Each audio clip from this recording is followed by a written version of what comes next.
Oh my god, what have I got myself into? Well, now there's no turning back. I bought another iMac. Yeah, in the background, I have been planning something for now, I don't know, half a year. I have been planning a project that was gonna be the next level. I know that many of you loved the CPU upgrade on this computer. That's a 2010 iMac, the old style iMac. So I thought I might as well get myself a new project, step into some unknown territory, and for the first time work on this iMac or on this style iMac. Now I was buying this specifically for the purpose of taking it apart, upgrading CPU. Yes, we'll do that, and RAM and SSD. So I went with the oldest and cheapest model I could find, and that is the late 2012 21.5-inch iMac. Now, of course, right on time, Apple unsupported with Big Sur, so Big Sur is not supported on this natively anymore. I'm sure the Mac hackers will get it to work eventually, but still, no Big Sur, but at least Catalina. And it is the oldest iMac with this style, so yeah, I paid 300 euros for this thing. I don't know how the prices are in your country, but I think that's just too much, and this was one of the cheaper ones, so people are insane, but yeah. Anyway, at least this guy has the original box and keyboard and mouse, so I think this is actually fine.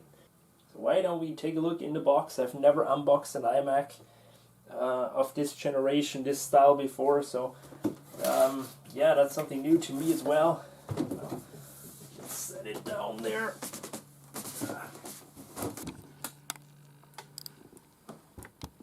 So there's already our keyboard, which is the same as I have. Just probably this one has the X key working. Mine doesn't have the X key working, so that is pretty handy. I got tired of using this older Apple keyboard anyway, so that's good. We got a power cable. Oh, there's the whole setup there, guys. This stupid magic mouse. And finally, the thing itself. Let's just try to lift that out of here. The iMac. There we go. Ooh, even went through the hassle of putting that original thing on there, that protective cloth thing. So I think this had a pretty good owner that took care of it a little bit. What a shame that I get it now. I'm gonna dismantle it and all that. Oh dear. But anyway, I think I landed a pretty sweet deal with this computer after all. I still think they're a little on the pricey side, but that's what you pay for those. The newer they get, the exponentially the price increases. It's incredible. So I'm sure don't want to ruin that. This can be reused. What? Wait a minute. There we go. There it is. Oh, isn't it cute? Look how cute it is next to the 27-inch model here. Oh my god. Alright, so it's looking pretty good. It's got these sticker things on it. Yeah, those can be peeled off eventually. And yeah, it is pretty thin. And that is where the problems all start. To disassemble this, you have to cut through the adhesive and re-glue it on when you're done. So the screen is literally glued in. Boy, that's gonna be lots of fun. Okay, it is plugged in. Now let's see if this puppy actually works.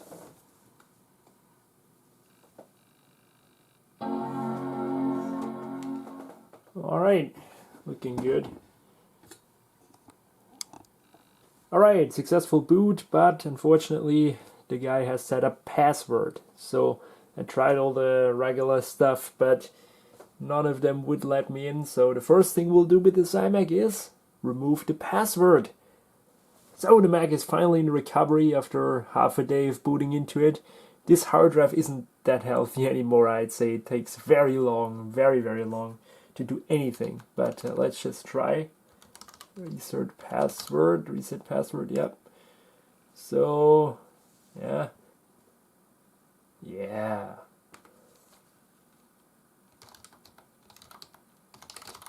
Alright. I like how it says the stuff cannot have the password in there, and when you click again it will just do it. Oh my god, there you go, finally booted up. There we are in the system, looking pretty good. Alright, let's go to About This Mac and find out what this thing actually is and what specs it has. So here it is, it's running Catalina natively. That's something I'm not used to. We got a 2.7 gigahertz quad-core i5, 8 gigabytes of RAM, a atrocious 500 gig hard drive, a NVIDIA GT640. That is cringeworthy a bit to me. And I think a 1080p display, if I'm not wrong. The display is looking pretty good. Many people give this Mac shit for its display, but I don't know why really. I mean, it was the base model. I mean, and it's still not a bad display. It's sure it's nothing crazy, but I'd say it's pretty good for what it is. So I know the official naming isn't always helping with knowing what computers you have and telling them apart. So this late 2012 iMac is part of the iMac A1418 lineup. That's again something very new to me. I'm not used to those. I'm used to a 1311 and 1312. So this is the next step up. iMac 13,1 internal number, EMC 2544. So this is the exact model I have. This was the very first thin redesigned iMac. This comes with the base model, and I'm so determined to do this. I already have the CPU. I even had it before I got the Mac, way before. This is a i7-3770S. So that is the one that Apple also put in as an option. Many or very few have this. Most of them have the i5. Many of them have the i5. Haven't seen many i7 models around. Must have cost a lot of money, and most people thought, we're not going to use this for some hardcore stuff anyway, so let's stick with the i5. So, graphics. Yeah, I said I had to cringe a bit because it's so funny that this iMac, which is my newest iMac, is first of all the slowest because of the hard drive, and also the graphics card is worse than on my 2010 iMac here. That is having a 765M upgraded by me. And the 765M is like the lower end version. You can get a 770M, 780M, 880M if you're really insane. But here, no. That's gonna stay in here. 640M, that's what we have. That's what we get. So unfortunately, no graphics card upgrade shenanigans on this one. Very, very sad. So 2012 is a year that Apple started to go downhill a bit, in my opinion. They ditched the upgradable, repairable iMac for this, and also they released the Retina MacBook Pro, which soldered all together, and they started doing the stuff they do today in 2012. So let's check out the RAM. Damn it! I say damn it because we have two 4 GB modules. I hope that it only has one 8 GB module because I want to bring this to 16 gigs. The eagle eye amongst you and the Mac geeks, such as I am, they know that those have no hatch for the RAM. So why, again, ask this beautiful company? Probably greed, as always. So while you're in there, while you have this stuff all out, you want to upgrade RAM because this is the only chance you get, unless you want to do it all again. So yeah, I'm afraid I have to order two 8 GB modules. This takes DDR3L 12800S, if I'm not wrong. Be exact with this, because if you put in regular DDR3, isn't gonna boot. This CPU is not the full fat i7 version. This is the S model, so this requires the DDR3L. It's not a big deal, you just have to know. So then let's just check out our hard drive. SATA, there we go.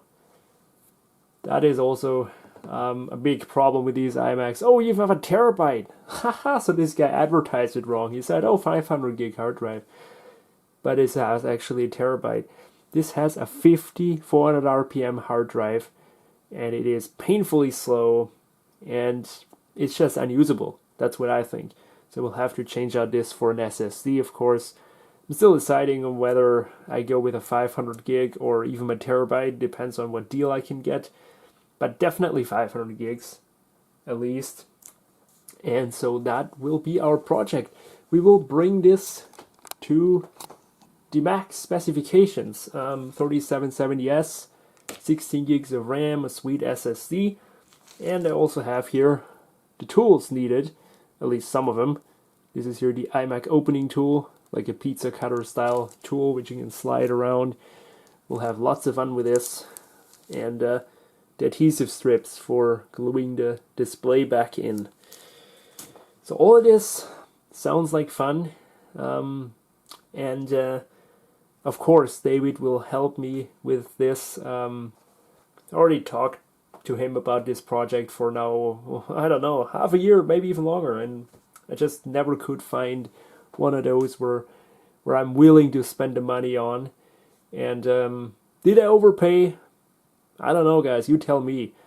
Again, I'd say it's a little on the high side, but at least he gave me all the accessories and box, and I mean, it's working. Hey, I mean, can't blame him, right, for anything. So just the price I had to pay for this computer. So yeah, I'll of course compare the old i5 with the i7 once we have it in there, run some benchmarking and do some Final Cut video editing. I'm really curious how the 640M handles it. I'm just kind of spooked by the 512 megabytes. It's just it's something that on a machine like this, it's yeah. But hey, it's Apple. You could upgrade it. Just seeing that here on Mac Tracker, you could get a 650M. That's but probably nobody optioned it with, because let's be honest, a 21.5-inch iMac is like an iMac for those people who want to have an iMac. The real guys who want to do proper work, they get the 27-inch version. It's always been like that. I mean, you're happy to prove me wrong and give me some arguments why not, but it seems to me that all of the 21.5-inch iMacs are always owned by people who do office tasks and some just have this as their Facebook machine. And the real guys who do video editing and creative stuff, they always will go for the bigger one.